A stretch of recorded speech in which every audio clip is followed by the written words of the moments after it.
Et que j'écris et je traite assez largement aujourd'hui, dans ce moment-là, de Saussure et de sa dialectique du signifiant et du signifié.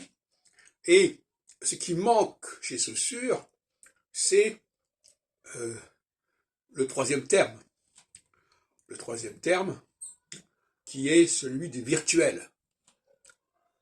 Comme si tout ce qui existe allait passer à l'acte automatiquement. Pas du tout. Donc, il y a beaucoup de choses qui sont de l'ordre de ce que j'appelle du possible, du probable, du capable. Bon, vous connaissez la fameuse formule de Pierre Dac, il peut le faire. Oui, il peut le faire, mais euh, est-ce que... Alors, premièrement, d'abord, il peut le faire, il le dit, il dit qu'il peut le faire. Bon. Et il faut passer à l'acte, encore une fois.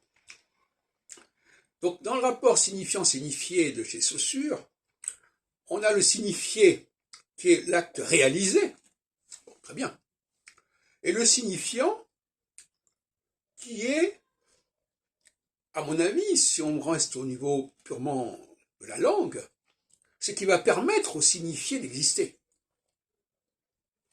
tout simplement. Et qu'est-ce que ça veut dire? Ça veut dire passer du virtuel au réel, du signifiable au signifié. Et ce qui manque dans le système de Saussure, c'est la notion de signifiable, justement.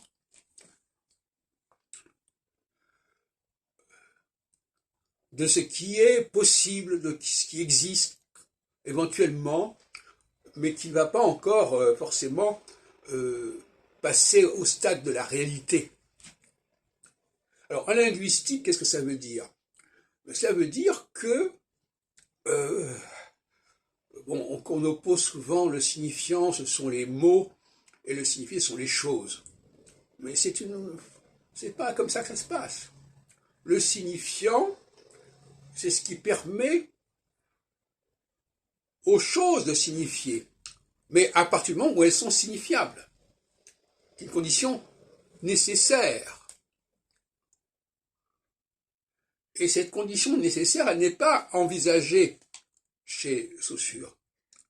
Il faut que les choses soient possibles. Et une fois qu'elles sont possibles, on peut les amener à se réaliser, c'est-à-dire à devenir des signifiés, par le biais du signifiant.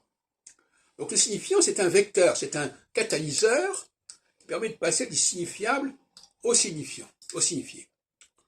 Bon, alors on reviendra là-dessus, mais voilà la direction.